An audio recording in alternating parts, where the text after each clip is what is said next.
Desde tiempos inmemoriales, la humanidad ha buscado comprender su propósito, su lugar en el universo y las fuerzas que rigen su destino.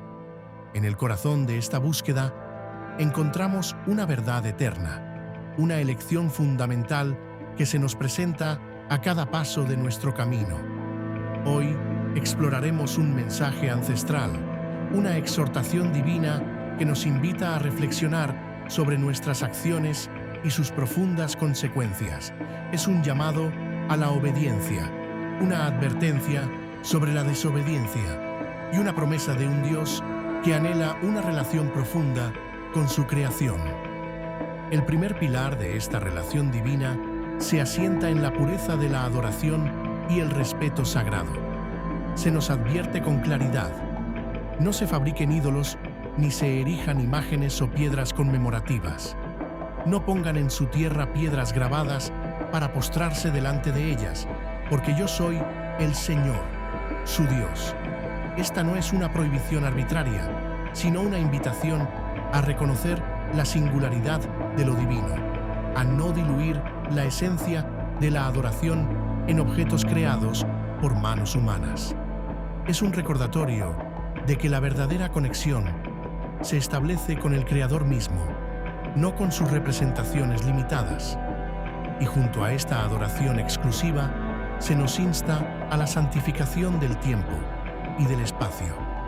Observen mis sábados y respeten mi santuario. Yo soy el Señor. El sábado, un día de descanso y reflexión, no es solo una pausa en el trabajo, sino un momento para reconectar con lo trascendente, para recordar que no somos dueños absolutos de nuestro tiempo, y el santuario, un lugar apartado, un espacio de encuentro, nos recuerda la necesidad de reverencia, de un lugar donde lo sagrado se manifiesta de manera especial. Estos mandatos son la base, el cimiento sobre el cual se construye una vida de propósito y significado. Ahora, adentrémonos en el camino de la bendición, el sendero que se abre cuando elegimos vivir en armonía con estos preceptos divinos. Si ustedes viven conforme a mis preceptos y observan fielmente mis mandamientos, nos dice la voz ancestral, yo enviaré las lluvias a su debido tiempo, y así la tierra dará sus productos y las plantas del campo, sus frutos.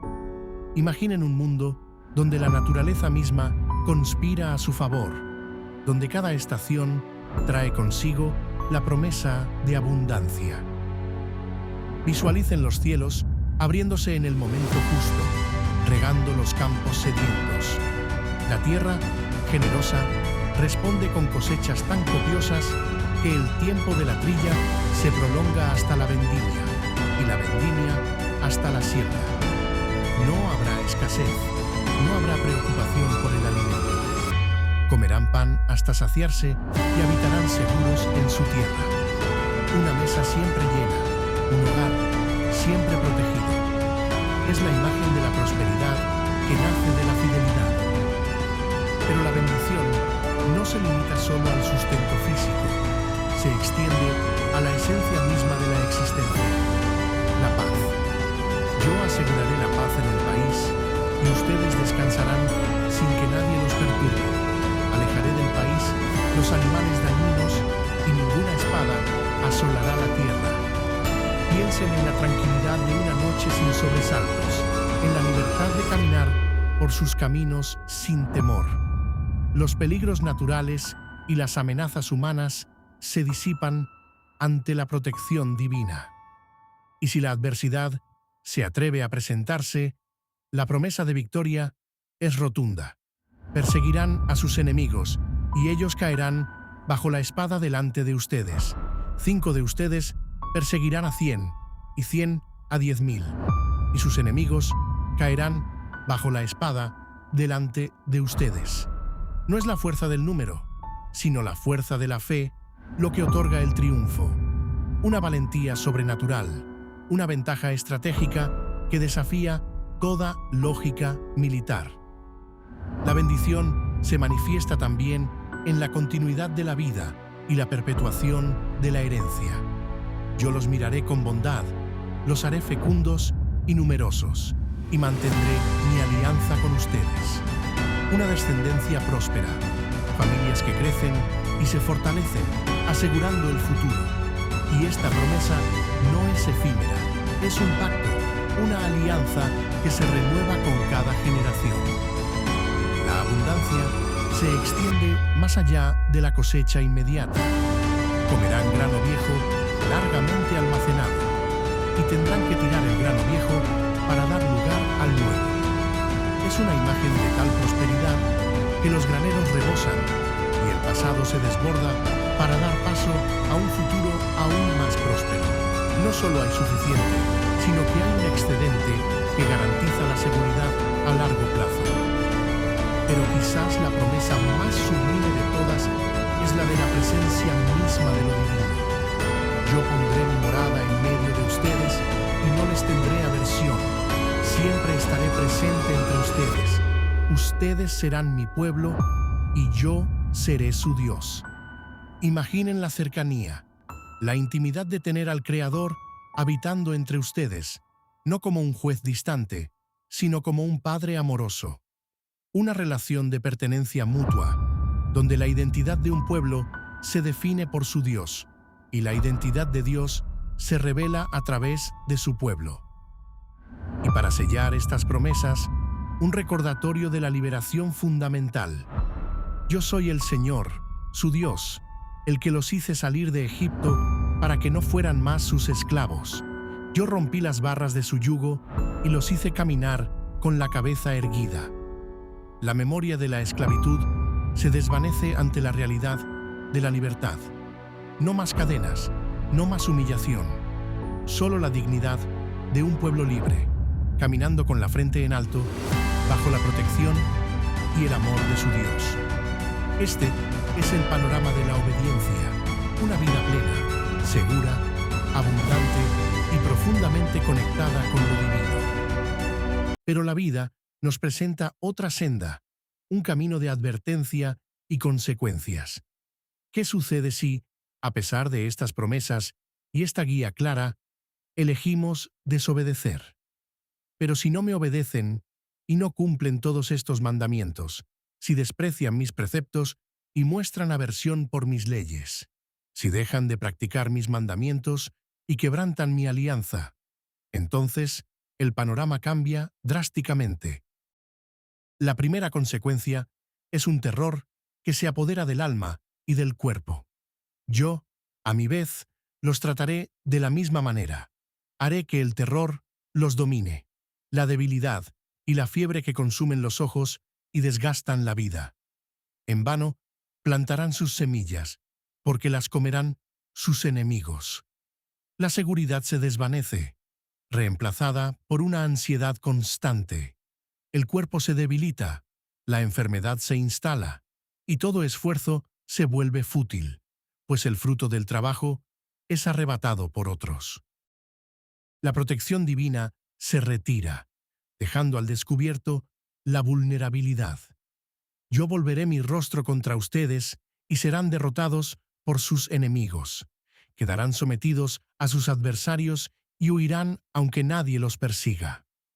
La vergüenza de la derrota, la humillación de la sumisión y lo más desgarrador, una huida constante, no por una amenaza visible, sino por el miedo que habita en el corazón, una sombra que persigue sin cesar.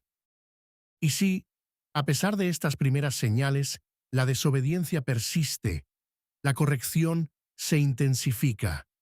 Y si a pesar de esto no me obedecen, seguiré corrigiéndolos 7 veces más a causa de sus pecados. La naturaleza misma se vuelve hostil. Humillaré esa enorme soberbia, haciendo que el cielo sea para ustedes como hierro y la tierra como bronce. Entonces agotarán sus fuerzas en vano, porque la tierra no dará sus productos ni las plantas del campo, sus frutos. La lluvia se niega a caer, el sol abrasa sin piedad. La tierra, antes generosa, se endurece, negando su sustento. Todo esfuerzo agrícola se convierte en una lucha inútil contra un entorno implacable. La vida se vuelve aún más precaria, y si me siguen contrariando y rehúsan obedecerme, volveré a castigarlos 7 veces más a causa de sus pecados. Enviaré contra ustedes las fieras del campo para que les arrebaten a sus hijos y exterminen su ganado. Ellas las diezmarán, y los caminos de ustedes quedarán desiertos. Los animales salvajes, antes alejados, ahora se convierten en una amenaza directa, atacando lo más preciado, la familia y el sustento. Los caminos, antes bulliciosos, se vacían, llenos de peligro y soledad. La escalada continúa, llevando a la sociedad al borde del colapso. Y si a pesar de eso no se corrigen y me siguen contrariando, yo también me pondré contra ustedes y los castigaré 7 veces más a causa de sus pecados. Atraeré contra ustedes una espada que vengará la transgresión de la alianza. Entonces buscarán refugio en sus ciudades, pero les enviaré la peste y caerán en poder del enemigo. Cuando los prive del sustento diario, 10 mujeres cocerán su pan en su horno, y lo distribuirán tan bien medido que ustedes comerán, pero no se saciarán. La guerra, la enfermedad y el hambre se combinan en un asedio implacable. Las ciudades, antes refugio, se convierten en trampas mortales. La comida es tan escasa que, aunque se coma, la sensación de vacío y la insatisfacción persisten. La desesperación alcanza niveles inimaginables, y si a pesar de eso no me obedecen y continúan contrariándome, yo los trataré con indignación y los reprenderé severamente 7 veces más a causa de sus pecados. Comerán la carne de sus hijos y de sus hijas. Una imagen desgarradora de la depravación humana en su punto más bajo, un reflejo de la ruptura total con lo divino. Y en medio de esta tragedia, la ira divina se dirige contra aquello que desvió el corazón del pueblo. Y yo destruiré sus lugares altos, derribaré los altares donde ofrecen incienso, y arrojaré los cadáveres de ustedes sobre sus ídolos inertes. Les tendré aversión, convertiré sus ciudades en ruinas, asolaré sus santuarios y ya no aspiraré el aroma de sus sacrificios. La desolación se extiende por toda la tierra. Devastaré la tierra, hasta tal punto que sus mismos enemigos quedarán espantados cuando vengan a ocuparla. Los dispersaré entre las naciones y desenvainaré la espada detrás de ustedes. Así el país se convertirá en un desierto y sus ciudades en ruinas. Y en este exilio, la tierra misma encuentra un descanso que le fue negado. Y durante todo el tiempo en que estará desolada, mientras ustedes vivan en el país de sus enemigos, la tierra pagará los años sabáticos que adeuda. En todo el tiempo de la desolación, ella observará por fin el descanso que no observó en sus años sabáticos, cuando ustedes la habitaban. La vida en el exilio se convierte en una existencia de pánico constante. A los sobrevivientes los llenaré de pánico en la tierra de sus enemigos. El ruido que produce una hoja al caer los ahuyentará. Huirán como quien huye de la espada, y caerán, aunque nadie los persiga. Una paranoia que consume, donde el más mínimo sonido se convierte en una amenaza. La mente, atormentada, crea enemigos invisibles, y la huida se vuelve un reflejo incontrolable. Sin ser perseguidos, se atropellarán unos a otros como si tuvieran delante una espada.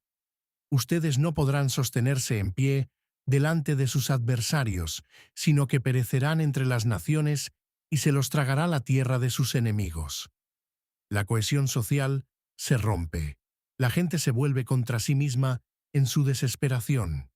La identidad se disuelve, y el pueblo se consume lentamente en tierras extrañas, un eco de sus propias culpas y las de sus antepasados. Pero incluso en la más profunda oscuridad, la luz de la esperanza no se extingue por completo. Hay un camino de regreso, un sendero de redención. Entonces confesarán las culpas que ellos y sus padres cometieron por haberme sido infieles y, sobre todo, por haberse puesto contra mí. El primer paso es el reconocimiento, la humilde admisión de la propia responsabilidad, la confesión de la infidelidad. Pero yo también me pondré contra ellos y los llevaré al país de sus enemigos. Así se humillará su corazón incircunciso y pagarán sus culpas. La corrección, aunque dolorosa, tiene un propósito: ablandar el corazón endurecido, llevar a la humildad. Y en ese momento de quebranto, la memoria divina se activa. Yo me acordaré de mi alianza con Jacob, con Isaac y con Abraham, y me acordaré de la tierra. La justicia se cumple, tanto para la tierra como para el pueblo. El ciclo de la desobediencia y sus consecuencias llega a su fin, preparando el terreno para un nuevo comienzo. Pero antes, la tierra quedará abandonada y pagará los años sabáticos que adeuda, mientras esté desolada por la ausencia de ellos. Y también pagarán sus culpas, ya que despreciaron mis leyes y sintieron aversión por mis preceptos. Y la promesa final, la más reconfortante de todas: pero aún entonces, cuando estén en la tierra de sus enemigos, yo no los rechazaré, ni sentiré aversión por ellos, hasta el punto de aniquilarlos y de anular mi alianza con ellos. Porque yo soy el Señor, su Dios. Me acordaré en favor de ellos de la alianza que establecí con sus antepasados, con los que hice salir de Egipto a la vista de las naciones para ser su Dios. Yo, el Señor.